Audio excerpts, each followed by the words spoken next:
Wassalatu wassalamu ala rasulillah wa ala alihi washabbihi wa mawalah. Amma ba'd. Disyukur kehadirat Allah, salawat dan salam semoga tercurah pada Rasulullah sallallahu alaihi wasallam, dan mudah-mudahan tercurah pula kepada kita semua sebagai pengikut beliau insyaallah sampai akhir zaman nanti. Hadirin, izinkan sebelum menyampaikan saya sapa terlebih dahulu pada para Ketua Pembina Yayasan Fitra Insani Bandung dan segenap jajaran yayasan yang hadir pada kesempatan hari ini, kepala sekolah yang juga berkesempatan hadir kali ini, guru-guru TTQ, orang tua, ayah bunda yang mendampingi putra-putrinya yang insya Allah pada kesempatan kali ini akan diwisuda. Sepatutnya kita mengucapkan sekali lagi alhamdulillah, nikmat yang terbesar yang Allah karuniakan kepada kita bisa menghadiri acara wisuda ini yang terkait dengan tema Al-Quran, apalagi wisudanya wisuda Al-Quran, di mana Allah Subhanahu wa Ta'ala memberikan keistimewaan kepada umat manusia ini dengan dihadirkannya Al-Quran kepada kita semua. Yang ingin saya sampaikan pada kesempatan kali ini tidak lepas dan tidak akan jauh bagaimana sepatutnya dan selayaknya ketika Allah Subhanahu wa Ta'ala mengkaruniakan Al-Quran kepada kita, maka menjadi hal yang insya Allah Allah juga permudah bagi kita untuk dekat senantiasa dengan Al-Quran. Ayah bunda dan seluruh hadirin yang hadir pada kesempatan kali ini, terkait bagaimana kita bisa berinteraksi dengan Al-Quran, kita bisa kemudian dekat dengan Al-Quran, mau tidak mau kita harus, yang pertama harus menghadirkan motivasi yang kuat. Mengapa harus Al-Quran? Apabila pertanyaan ini belum terjawab, maka akan sangat sulit bagi kita semua untuk melanjutkan kepada pertanyaan bagaimana cara kita melakukannya.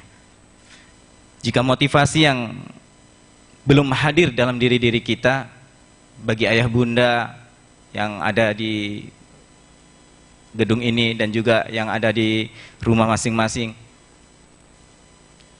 hendaknya motivasi ini menjadi satu hal yang kemudian kita bangun. Terkait dengan motivasi ini, kita harus memiliki kecintaan terlebih dahulu dengan Al-Quran. Karena bagaimana kita tidak memiliki kecintaan kalau Allah sendiri menurunkan Al-Quran itu dengan istilah ya, diturunkan surat per surat, disebut saja surat gitu ya. Jadi Allah Subhanahu wa Ta'ala seakan-akan ingin menyampaikan kepada kita bukti cintanya kepada kita. Lalu apabila kita tidak menyambut dengan cinta Allah Subhanahu wa Ta'ala tersebut, maka bagaimana kita bisa dekat dengan Al-Quran? Ini yang harus kita tanamkan terlebih dahulu apabila kita ingin menjadikan putra-putri kita, menjadikan siapa yang ada di lingkungan keluarga kita menjadi orang-orang yang cinta dengan Al-Quran. Bahwa kita harus sadar bahwasanya Allah mencintai kita, Allah kemudian menurunkan Al-Quran ini. Yang kedua yang harus diperhatikan apabila kita ingin menjadi hamba-hamba Allah yang dekat dengan Al-Quran, maka perasaan kita melakukan kedekatan kita dengan Al-Quran itu hanya karena Allah saja, bukan karena yang lain. Ini yang menjadikan terkadang mereka yang semula bersemangat dengan Al-Quran, menghafal Al-Quran, kemudian bisa berhenti di tengah jalan. Mengapa? Karena niat terkadang berubah di tengah jalan. Karena itu niat di awal ikhlas karena Allah itu harus kita tanamkan terlebih dahulu. Yang ketiga, yang tidak kalah pentingnya adalah menjadikan Al-Quran itu menjadi sesuatu yang istimewa buat kita. Bagi ayah bunda yang ingin menjadikan putra-putrinya menjadi keluarga Al-Quran, maka jadikan Al-Quran itu menjadi sesuatu yang spesial. Hari-hari bersama dengan Al-Quran itu menjadi sesuatu yang spesial. Apalagi di tengah kondisi pandemi yang seperti ini, kita seharusnya merasa bersyukur. Kita lebih didekatkan oleh Allah Subhanahu wa taala dengan Al-Qur'an. Artinya kita seharusnya melebihkan waktu kita, menjadikan intensitas kita dengan Al-Qur'an menjadi sesuatu yang cukup banyak bagi diri kita dan keluarga kita. Yang kemudian tidak kalah pentingnya adalah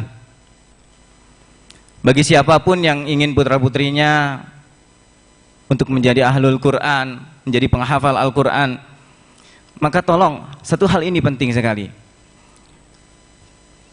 yaitu bangun kemauan anak kita terhadap Al-Quran itu sendiri. Bangun kemauan putra-putri kita untuk menghafal Al-Quran, untuk membaca Al-Quran.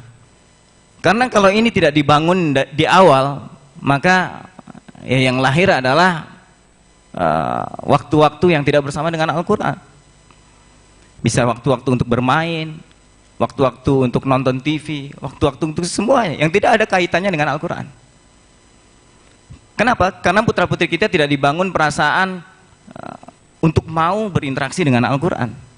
Dan ini tidak bisa dijelaskan secara singkat, dan hanya ayah bunda yang lebih tahu gitu ya, yang lebih tahu bagaimana mengkondisikan agar putra-putri kita mau untuk kemudian menghafalkan Al-Quran. Baru setelah itu masuk kepada strategi, dan ini bagaimana strategi ini tentunya masing-masing punya sesuatu yang berbeda gitu ya. Menjalankan strategi yang paling penting adalah kata kuncinya ketika kita menjalankan strategi bagaimana mendekatkan putra-putri kita menjadi seorang penghafal Al-Quran, maka tolong berikan waktu khusus untuk Al-Quran. Berikan waktu khusus untuk Al-Quran setiap harinya. Meskipun itu tidak lama, bisa setengah jam, dimulai dari setengah jam, dimulai dari 1 jam, atau bahkan kalau mungkin itu terlalu lama, dimulai dari 10 menit, 5 menit. Tapi bagaimana itu terus terbangun, kebiasaan-kebiasaan itu terus terbangun.